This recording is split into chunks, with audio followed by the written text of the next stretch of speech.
Hello everyone. Today we are taking a look at what I believe is the closest we can get to an all-in-one Game of Thrones style build with this Creator 3-in-1 medieval castle. The castle comes with a dragon, even some of the pink trees that the Starks prayed to in the north, and a bunch of other accessories. It resembles a lot of castles in the Game of Thrones lore, somewhat Castle Rock, somewhat Winterfell. We will be seeing how close we can get to Game of Thrones with this set.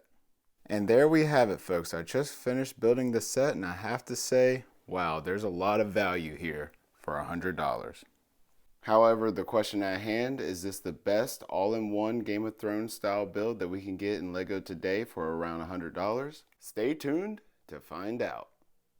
Well, first off, in House of Dragons and Game of Thrones, there are dragons, and we do get a dragon in this set. Here's a closer look at the dragon. You can see he is breathing fire.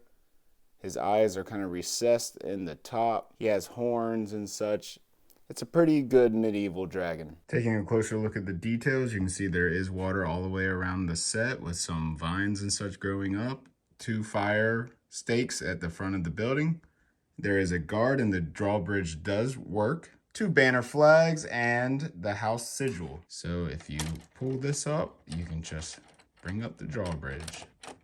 Now there is a locking mechanism. It's on the inside, but just by friction, this guy will kind of hold on to the side of the building and not really let it fall. So that's cool. But you can pull this piece out a little bit more and make it looser. But as you can see, it is locking into place inside. Around the side, we have this tree, which looks okay at best. I don't know. It is a little odd looking. It juts out quite a bit far.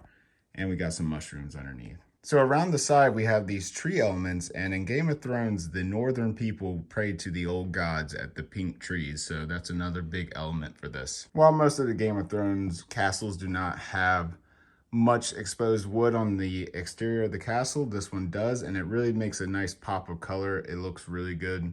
I love the detail across the top, the rock work. There is a nice bird up top. You could take this as your raven delivering messages across the kingdom. We have an archer minifigure.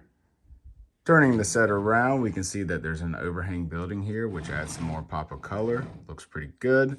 Continuation of the water and some ripples in the water and a water mill, which does have a feature that works something inside. Spinning it around back, we can see 2 chickens and a rooster and a target practice for the archer. More of the buildings, you can open up these windows and such. Mostly gray, but the brown and yellow colors and blue really makes the set pop. Around the other side of the castle, this is the most rocky and center block looking part of the castle, which mostly resembles the Game of Thrones style.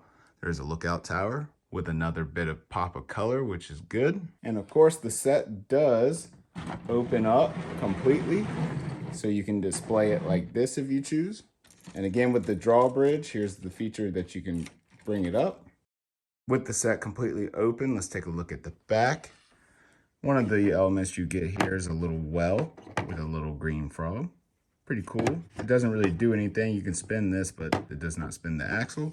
Over here, we have a skeleton locked away in a cell. And a nice little play feature is that you can break him out of the cell, or any other minifigure you would like to put inside. Next to the skeleton in the cell, we have a little overhang shot with a piece of bread and some fruit elements hanging out of a box. Some walkways around the top of the command tower. I don't know how he gets up there, but because there is no ladder, but he's up there all the same. Moving around over here, we have a mouse going after some cheese and a blacksmith shop. So there's some armor going on over here. I don't like this piece.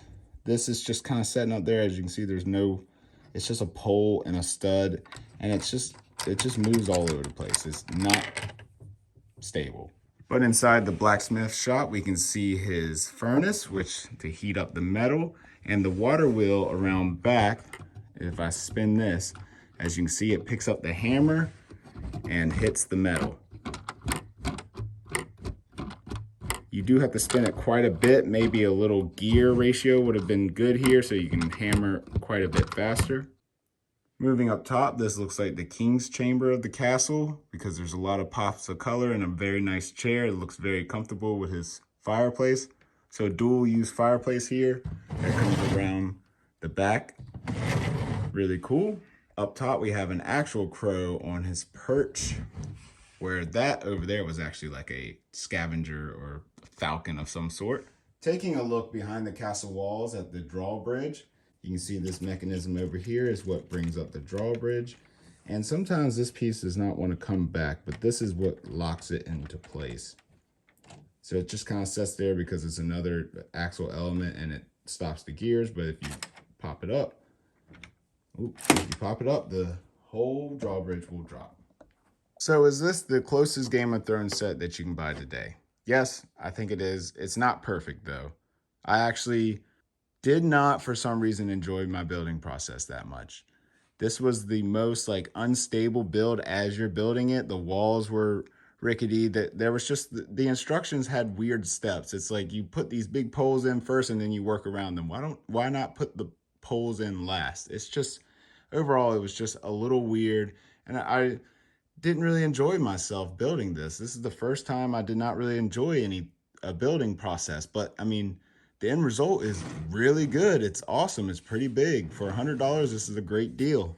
Heck, I got it for $80, and that's even better deal. You get almost 1,500 pieces.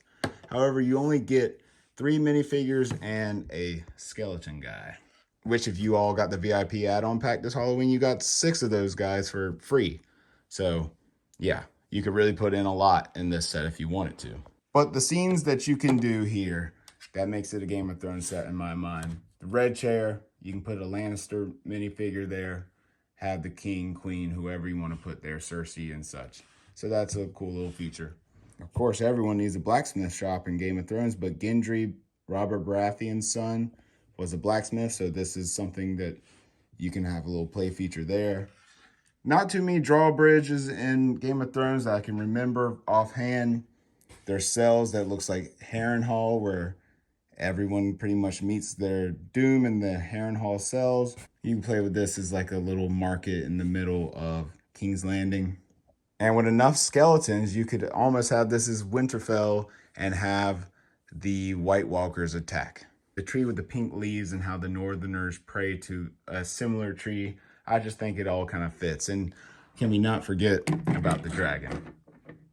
Now, of course, there's the $400 Lego Classic Castle out today. And while that set removes a lot of the wooden buildings that this set has, it is $400, and that's a lot of money for a lot of people. So this $100 set is able to provide you with something Game of Thrones like for a relatively low price point. And at $80, it's a great value. However, something we can explore in the future if this video gets a lot of likes and a lot of views, what could we build if we bought 4 of these sets in total? So now we would be at the $400 price point of the classic castle, which has a little over 4,000 pieces. However, if we got 4 of these, we would be at like 6,000 pieces. So the value is here. And with this set having a lot of the building pieces and the colors, you could build a pretty big castle and then have even like full-on shops inside the castle depending on the footprint. Sound off in the comments if you think we should explore this idea in the future. Thanks for tuning in. Remember to like and subscribe and check out the end screen now for some more LEGO videos.